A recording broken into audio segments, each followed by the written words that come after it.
मुस्लिम league नून में अहम रहनुमा जो हैं वो आपके बहुत करीबी हैं और कहा जा रहा है कि नवाज शरीफ साहब जल्द जरदारी साहब के साथ मिलने जा रहे हैं। क्या जरदारी साहब और नवाज शरीफ साहब के दरमियान मुलाकात तय पा गई है?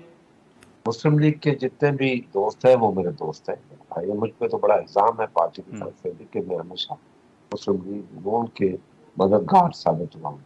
ये मुझ पे इल्जाम है, अपने दोस्त ही लगाती है, मगर कोई ऐसी बात अभी तक नहीं जो मुझे पता हो। वरना मुस्लिम लीग वाले मुझसे भी बात करते कि भाई, जब आपको बता दूं तारीखी बात, मेरा नवाज शरीफ ने कहा था खुर्शीद शाह साहब आप जरदारी साहब से बात करें, मैं उनसे कराची में मिलना चाहता हूँ। मुझे कहा, मैंने वो बात जी। जरदारी साहब से कही, उनसे कहा नहीं वो नहीं मिलेंगे, मैं उनके पास जाऊंगा क्योंकि वो मेरा वजीर आज़म। तो ये बात अगर होती तो जरूर मुझे मुस्लिम लीग नून नहीं कहती, तो उनका और बंदा कहता है यार लॉबिंग करो, मुलाकात करो। पर उनको मिलना नहीं है, बस वो आई वॉश करेंगे और कुछ नहीं। शाह साहब, लेकिन आप लेवल प्लेइंग फील्ड की बात कर रहे हैं और इंतकामी कार्रवाइयों से के हवाले से पीपल्स पार्टी का बड़ा वाज़ेह मौक़िफ़ है। लेकिन यहाँ पर यह सवाल उठता है कि अगर चेयरमैन पीटीआई जेल में रहते हैं तो बतौर जमहूरी जमात पीपल्स पार्टी इलेक्शन को या नताइज को कबूल करेगी? बात यह है कि जेल में है किसी इल्जाम के ऊपर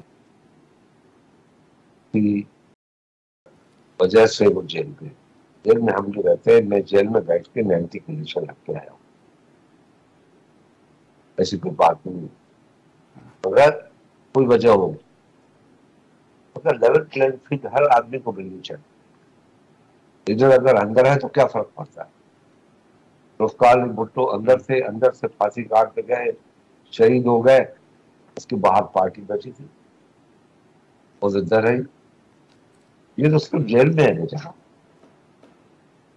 अंदर से भी अपनी पार्टी को इंस्ट्रक्शन दे सकता है अगर उनकी पार्टी मौजूद है। 79 अगर आपने हिस्ट्री देखी होगी, जिन लोगों ने देखी थी वो जवाब देंगे मुझे।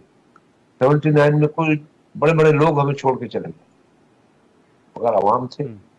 शायद ये खौफ न हो उनको कि पीटीआई पीपल पार्टी की तरफ से बाहर न चल गया। नहीं है कि आप डरे नहीं, अल्लाह बेहतर करेगा।